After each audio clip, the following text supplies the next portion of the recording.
अगर मैं आपसे पूछूं कि कोल्ड ड्रिंक का कलर कैसा होता है तो आप कहेंगे ब्लैक। लेकिन दोस्तों आज हम आपको जिस देश की सैर करवा रहे हैं वहां का कोल्ड ड्रिंक ग्रीन कलर का होता है। इस देश की बात ही सबसे अलग है क्योंकि यहाँ बर्गर आपको ब्राउन कलर का नहीं मिलेगा, यहाँ का बर्गर होता है ब्लैक। दोस्तों आविष्कार के मामले में इस देश का कोई मुकाबला नहीं। तो आज हम आपको जिस देश के बारे में बताने जा रहे हैं उस देश ने पूरी दुनिया को सिखाया है कि जीरो से हीरो आप अपनी मेहनत से कैसे बन सकते हैं। वहां आपको सिंक एंड फ्लश दोनों अटैच्ड होते हैं ताकि पानी की बर्बादी ना हो सके।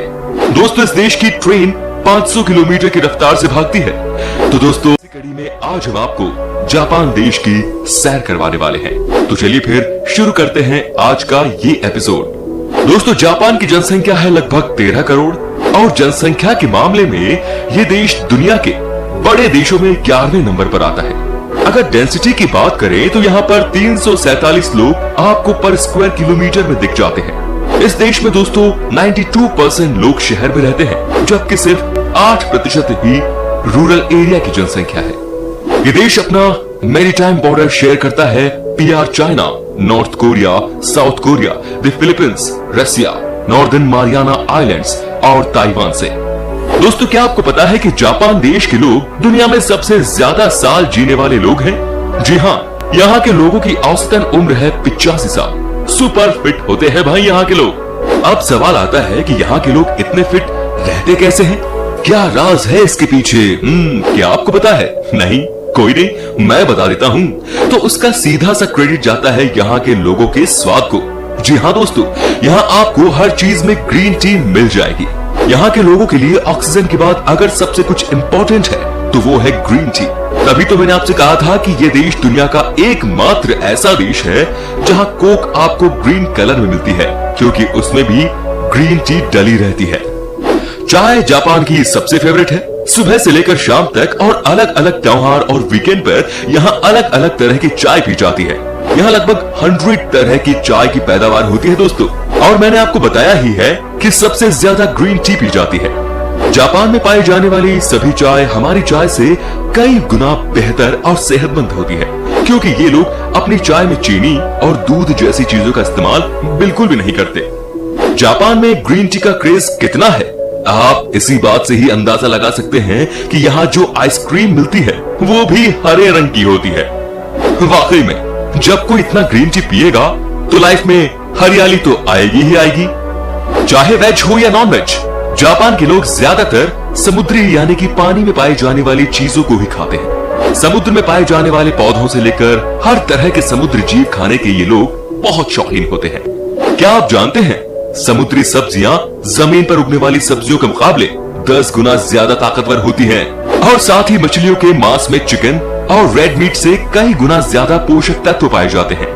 आपको बता दें कि जापान हर साल पूरी दुनिया में फिश सप्लाई का 10% अकेला कंज्यूम कर लेता है। साल भर में जापान के लोग करीब 1 लाख टन सीवीड का सेवन कर लेते हैं। सीवीड समुद्री पौधे होते हैं और मात्र 1 कप सीवीड में 5 से 10 ग्राम प्रोटीन होता है और साथ ही इनमें आयोडीन और पोटेशियम की मात्रा भी भरपूर होती है।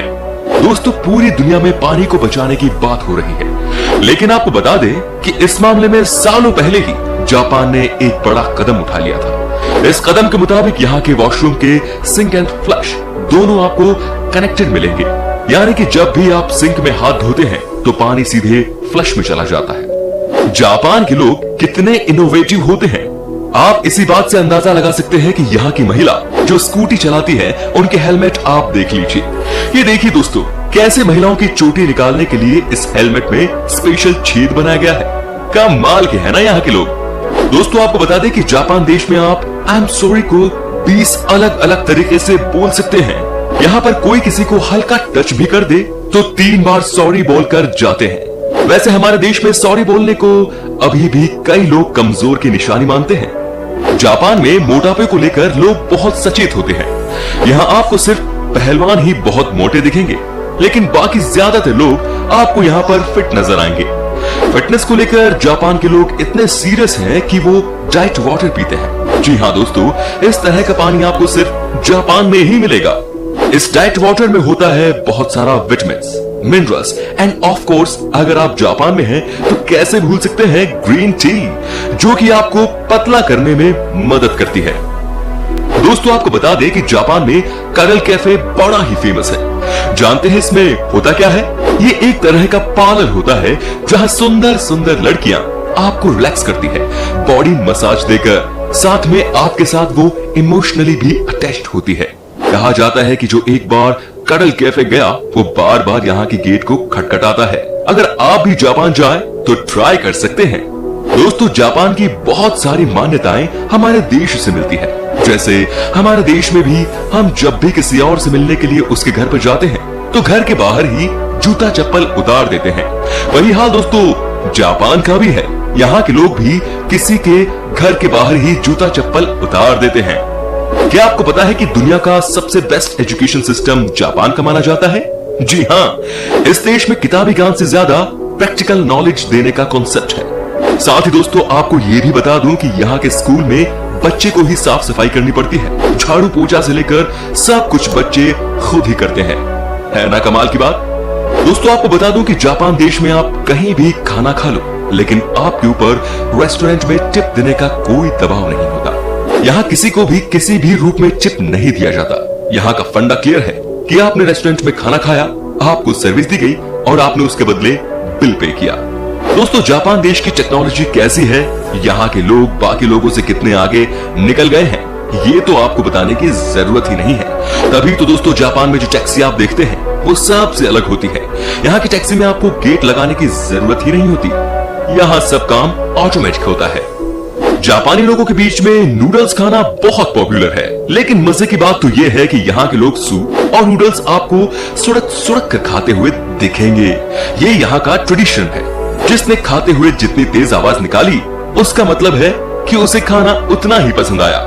दोस्तों जापान के लोगों का एक और तरीका हो सकता है आपको पसंद ना आए। यहाँ के लोग स्विमिंग पूल में नहाते तो हैं, लेकिन आपको बता दें कि यहाँ के लोगों के बीच में स्विम सूट पहनना अलाउड नहीं है। जी हाँ दोस्तों, यहाँ के लोगों का कहना है कि गर्म पानी वाले स्विमिंग पूल में नहाने के लिए स्विम सूट की कोई जरूरत नहीं पड़ती, लेकिन चीजों को हाइजीनिक रखने के लिए यहाँ लोग पहले अच्छी तरह से नहाते हैं। दोस्तों आपको बता दें कि जापान दुनिया का सबसे ज्यादा एजुकेटेड कंट्री है। यहाँ पर 100% लिटरेसी रेट है और ये इसलिए पॉसिबल है क्योंकि यहाँ के एजुकेशन सिस्टम में स्टूडेंट पर दबाव नहीं रहता। यहाँ आपको इंटरेस्ट के साथ चीजों को प्रैक्टिकली सिखाया जाता है, तभी बच्चे खुद ब खुद पढ़ते हैं।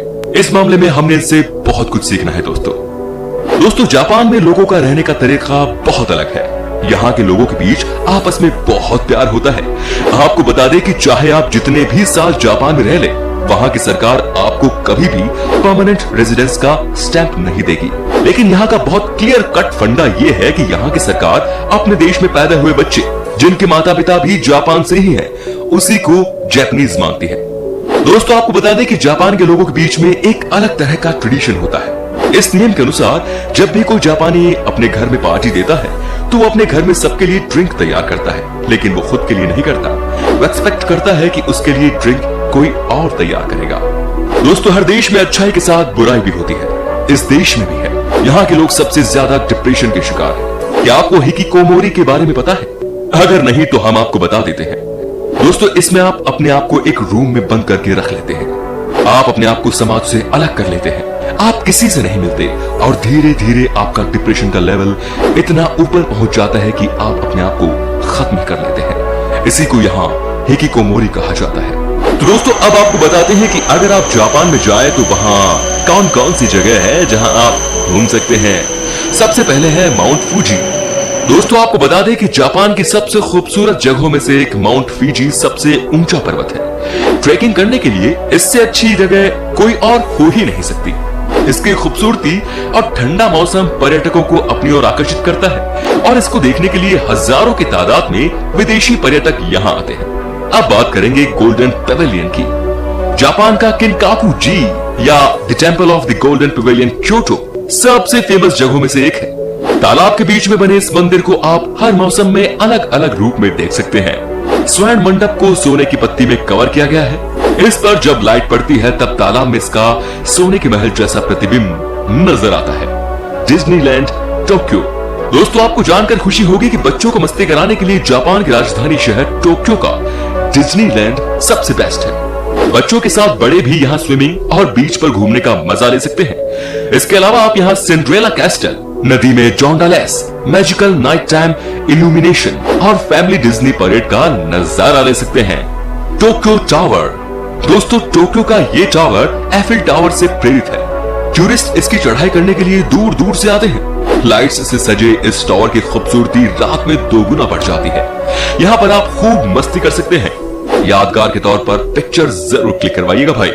तुरेजी टेम्पल, सुंदर बगीचा और जंगली जीवों से घिरे इस मंदिर की खूबसूरती देखकर आप भी हैरान रह जाएंगे। इस दुनिया के सबसे बड़े कांस्य बुद्ध प्रतिमा के लिए मशहूर है। इसके अलावा आप यहाँ हिरणों को मैदानों में आजादी से घूमते हुए भी देख सकते हैं। चलिए बात करते हैं अब मियाजिमा द्वीप की।